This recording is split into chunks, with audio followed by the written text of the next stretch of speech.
Welcome to Thrive in Design, a podcast about making money in beautiful interiors as it relates to product-based businesses in the interior design industry. Each week, we'll discuss innovative strategies on how to approach product development and design sales in a shifting market. I'm your host, Nicole Lashae Ben.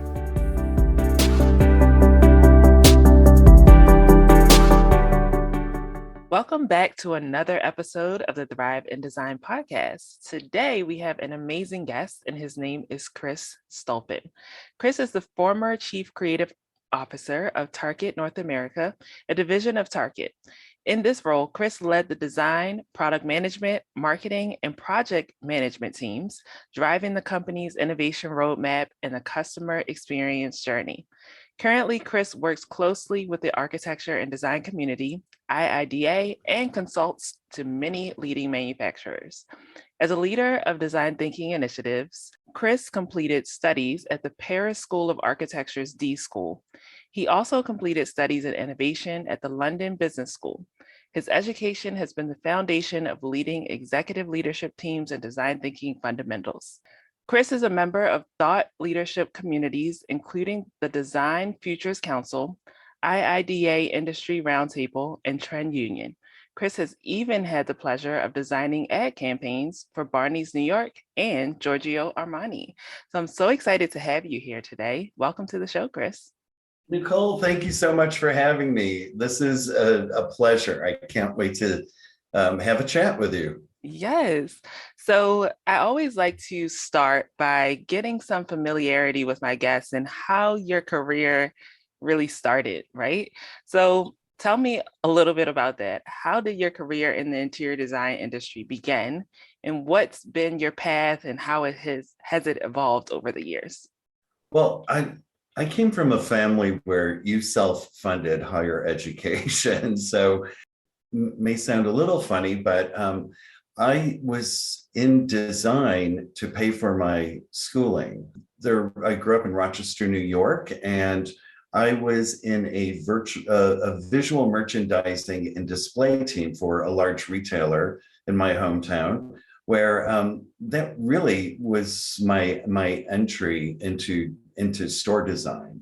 So if you can imagine taking these small window spaces and merchandising and how to really elevate product and storytelling within a confined space was really the way I got into design, so I could pay to go to school.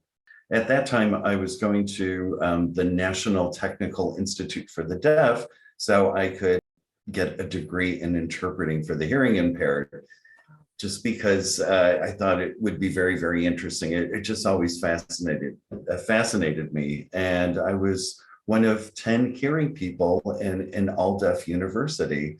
Wow. Learning sign. So the bonus from that was I really got to be an outsider in a world where I did not speak the language. And I had to really start to hone my observation skills and how to communicate differently, which has had a profound effect on my design career. When I moved to New York, I continued down the path of visual merchandising and display and found myself working at my very first design firm, which was called Walker Group.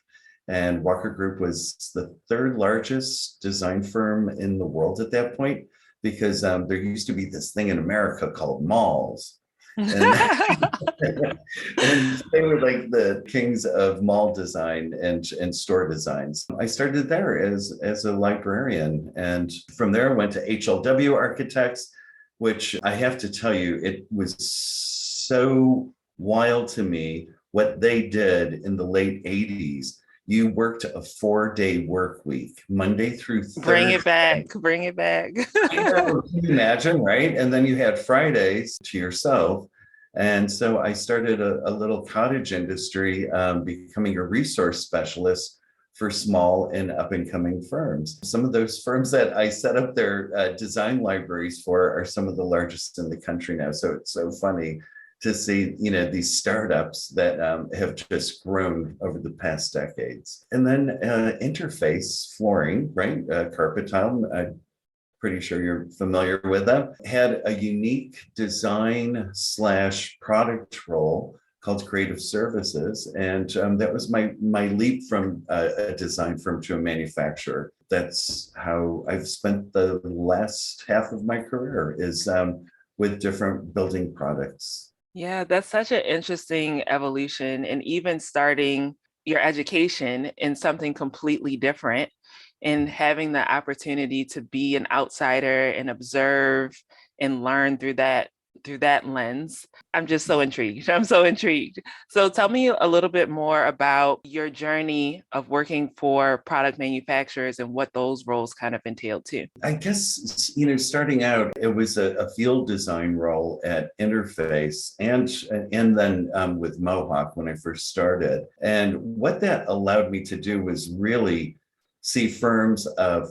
every single shape, size, and doing all sorts of work across all the different segments. It was seeing how someone worked in their home, right? If they were a 1 or 2 person firm, to mega firms like Skidmore or Gensler, and the differences of how people worked regionally and what was important to them. And along the way, I just got to take in all of this behavior and understanding of how architects and designers work.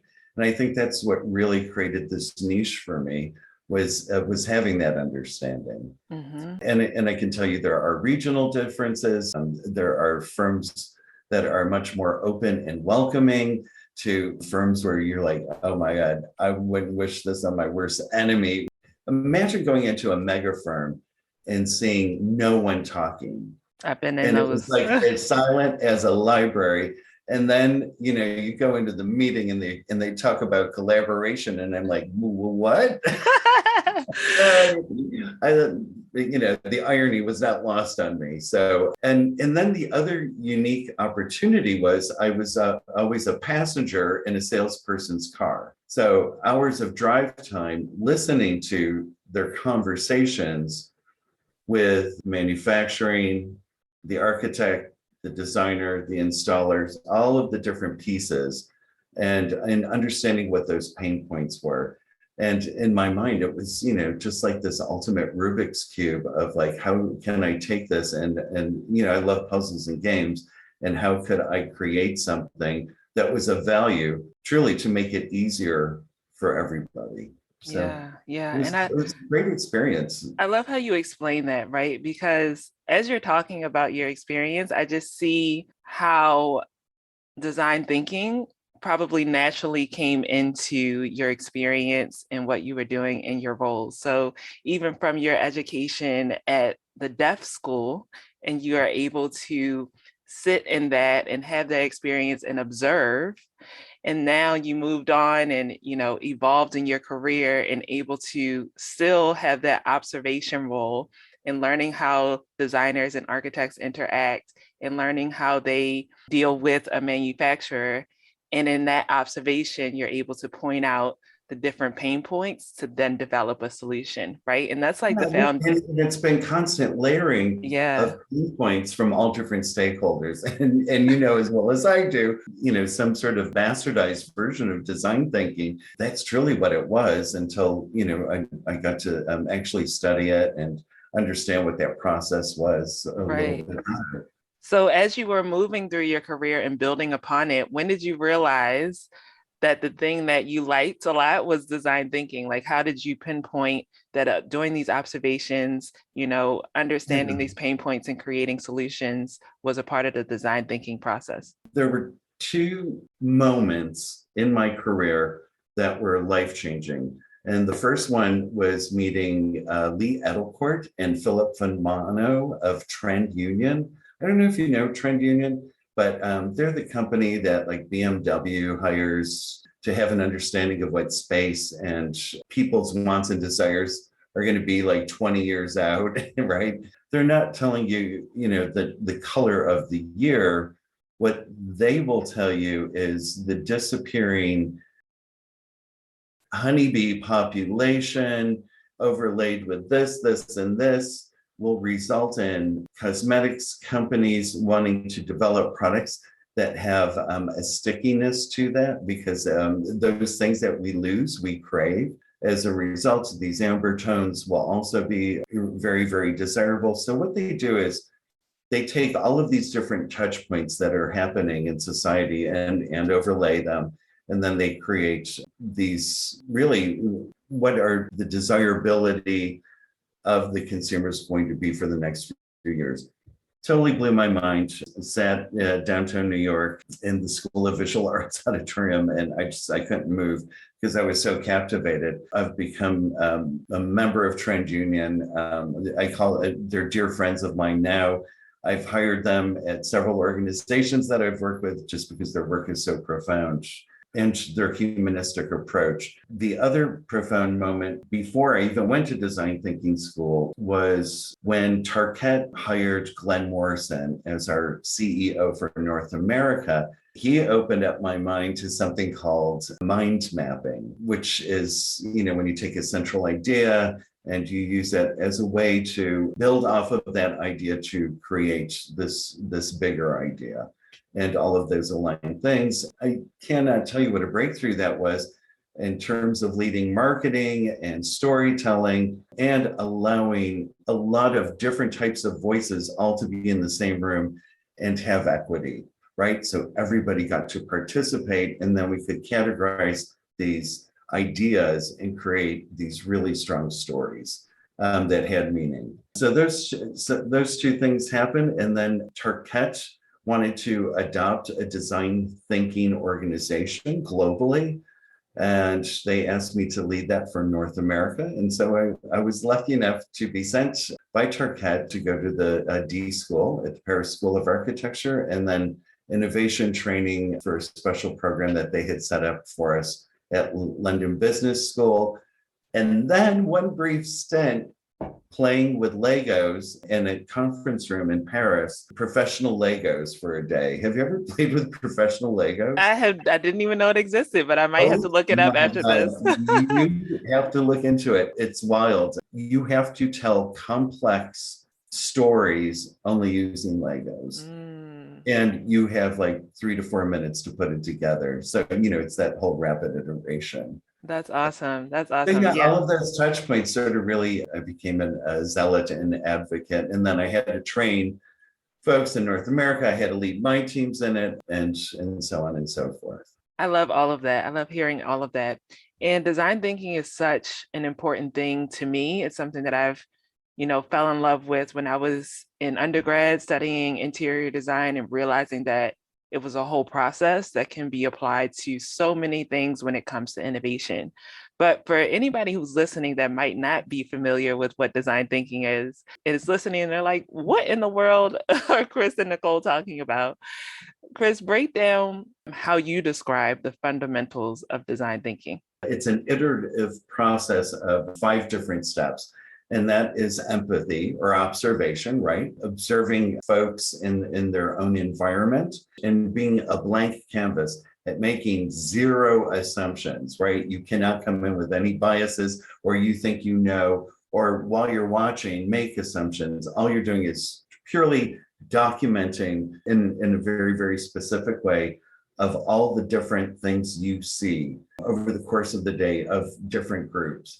And then it gets into taking that and having an understanding and defining what is the problem to be solved. So many times, especially in design, we start with, okay, we have to solve for X. You know as well as I do that if you are designing off of the wrong question, you are going to build the wrong outcome. Spending a lot of time and really digging deep, it's probably the hardest part of the process is defining the problem to be solved.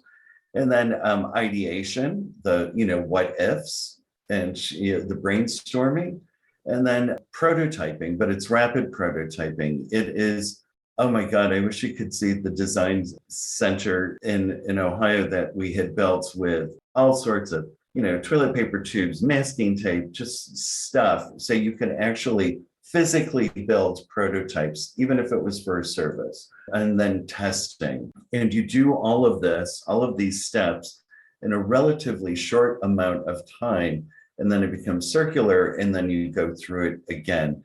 till you refine it until you come up with what is the overlapping of viability, desirability, and feasibility. Yes, yes, Is I that a love. good definition? Yes, definitely. And the most important thing that I hope even more people grasp is that first part where you're saying like the observation, right? And going into it with a blank slate, not coming in saying we're going to solve for X and this is what the final product is going to be, right? So really understanding people's problems is where true innovation comes from. And sometimes it even makes me think of just like the simple iPod, right? In terms Sure. of Steve Jobs has created this iPod thinking, let me put 1,000 songs onto a device that could fit into my pocket. And observing at the time, people were carrying around like CD cases, with all their Oh my God. CDs, their Yeah. Walkman. I know I had like a baby blue Walkman that I was like super proud of. And I didn't even realize that could be something that could be refined in terms of design. But I love that in terms of just observing people, how they do something, and then going into the whole design thinking process. Well, Yeah. and you just said quite a bit because the difference between design thinking and innovation Mm, is innovation process is really customer centric, where design thinking is more user right, centric. right. And so there's a huge difference between customer centric process and a design and a user process. Did you know that McDonald's, the viscosity of the McDonald's milkshake was through a design thinking process? Wow. No, I did not know that. So And let's talk it is, about, yeah, let's talk about that. it's probably one of their more popular breakfast items, A milkshake? the milkshake. Oh, wow. And that is because the average morning commuter wants something to do that will be lasting, a good experience over the course of being stuck in traffic. Mm, They're like, how can we sell more Egg McMuffins? By using this design thinking approach, what they found was they don't need to sell more Egg McMuffins. They need to make better milkshakes. Hence, that will sell more Egg McMuffins. right. I love that. I love that. And then that even breaks it down even further because they thought the problem was probably like, let's create a sales strategy or a marketing campaign or Yeah, to something sell more to breakfast, go right? around the more breakfast. But in going in that with the design thinking lens, they're like, oh, wait, this wasn't the problem at all. Milkshakes. I love that. So you also mentioned something really important there in terms of the difference between design thinking and innovation. So for you, where do those things overlap? And are there any differences? Design thinking methods support innovation teams. That's the overlap for me. Hmm. You can have much better outcomes if you adopt a design thinking process. If you want to take a look at the more successful companies, they are using design thinking approaches to create services, right? The easiest one to think about is Uber. No Right. one knew that we needed that. What we needed were in New York, and I know you were a former New Yorker like myself, was I need a cab in the rain. I cannot get a cab Right. and I can't wait 40 minutes, or that I want a cab on demand. Right. It wasn't that we need to have more cabs. It was we needed to On have a demand. ride that was on demand. And that comes with having a user experience observation process. Hmm. Hmm. And you know what's And funny? that's innovation. Yeah, it's funny when it comes to Uber, there was a version of Uber that existed in Baltimore where I'm from before it ever existed. Though when I was younger, my grandmother used to go to the doctor's office and she's like, I need to call a hack. That's what she called it. And it was Oh, like wow. people in your neighborhood that you would just call on the Yeah. phone. They would get in their cars and come and pick you up and take you to your doctor's appointment or whatever. And they weren't licensed taxi people, and I'm never going to tell anybody who they were. No, But but it it was was a supporting community exactly of so. folks that had to solve a problem. Right, exactly. So it's so interesting to see it on a larger scale and, with technology and different things like that. In addition to that, I know previously we talked about how hard it is to penetrate an organization with design thinking. So, of course, there are these huge organizations. We talked about McDonald's and different things like that today of how they use design thinking to approach solving problems and creating services and products. But why do you think it is hard to penetrate design thinking in an organization, and what can be done to change that, if anything? Most large organizations live on a quarter to quarter basis, right? Reporting earnings.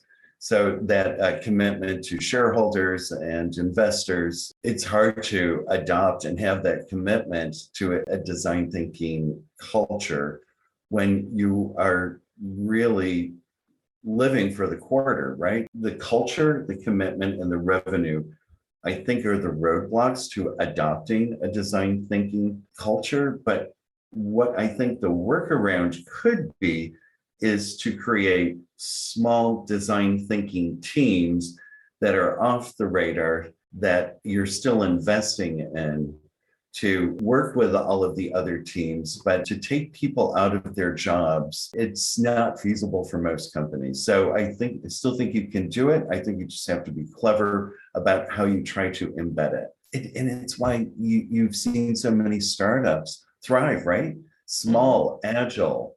The bigger you get, the harder it becomes to be that quick and agile organization that aligns itself to a design thinking strategy. And then, since you have also had the opportunity to work for interior product companies and also marry that design thinking into how they might be approaching, product development or sales, what have you, what have you found like most captivating about marrying those two worlds together? So the interior product company and design thinking. After you've gone through all of that, it's the commercialization of the product or service that then takes on a life of its own, which means if you haven't brought sales, a sales force, people who are being compensated to sell products, and most salespeople want the path of least resistance, no matter what the innovation is, because innovation, on some level, it's new and it's scary, right? You have to bring them into the process, or it's going to be super, super difficult. A friend of mine who I know, Tracy Cluse, we worked on this project by understanding the A&D roadmap, and we found that most designers design after 5 p.m., that they're in meetings all day long, just like you and I are typically. Right. And that most of the specification process is happening from 5 o'clock on, which means salespeople aren't there. Websites only offer so much, and you need information because you're on billable hours. And so we started a service called Designer on Demand. And that service ran Monday through Friday from 8 a.m. till 11 p.m., where there was someone live on the other line that could do layouts for you and get you the technical information you needed. And the service made it easy, and it was a differentiating service than any other manufacturer. So how do you differentiate? One of the ways you can really break through is through service. And the only way we could do that was by having this deep understanding of when people did their work, getting the salespeople to understand that and talk about it as a service that was going to not only grow our business. They got it. They finally got it once they heard back from their customers saying, "Oh my God, this was so great. I got to do everything that I needed to. And I was able to go to my kid's soccer game, or my son's ballet recital, or whatever that thing was." We made it easier for the customer. Right. And then the salesperson understood. Right. That's awesome. And the fact that you guys were able to, apply that design thinking, right, to create a service that differentiated your interior product company from your competitors. As we go on into the future and other interior product companies are creating innovations, whether that be products or services, designers are designing the most innovative, hotels, healthcare, education, what have you. What are some of your hopes and predictions for the future of this industry? That's a great question. I'm a big believer in the process of circular design. And I think that's going to be super important, right? Especially now that have this hybrid work from home, work in office sort of lifestyle, and it's going to change, and it's going to continue and change and evolve. What if you're using a circular design approach that allows you to focus on repair, reuse, resell, recycle, right? As opposed to dispose. I think IKEA is a wonderful company to look at for those because they believe in circular design. Now the products, it's a matter of taste, right? And putting it together, that's also, a little bit difficult, but the idea of not having to throw away things and being able to reuse them, I think will have a lot of benefit. And then there is an idea that I do want to pitch to actually manufacturers and end users on how during these times we can still have culture at home through the built environment. It's a little something I'm working on. Yes, I love it. I can't wait to hear more. So now that you are consulting other leading companies in the industry, what are some things that you're offering? And then how can people get in contact with you right now? I'll tell you what really interests me now, and I'd love to work with a manufacturer on focusing on what is the new sales/customer experience for A&D, because things have changed so profoundly. And we're all sort of, navigating these muddy waters, and I don't know if there is been a focus on it that really gives that ultimate experience or that is enriching people's lives. And I know it's frustrating for manufacturers.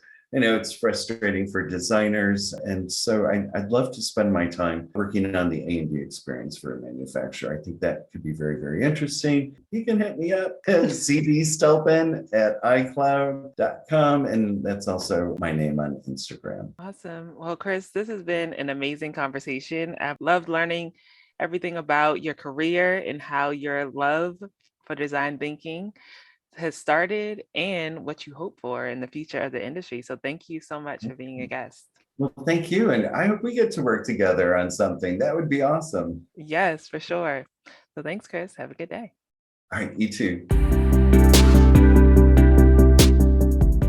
Thanks for joining us this week on Thrive in Design. Be sure to follow us on Instagram at Thrive in Design.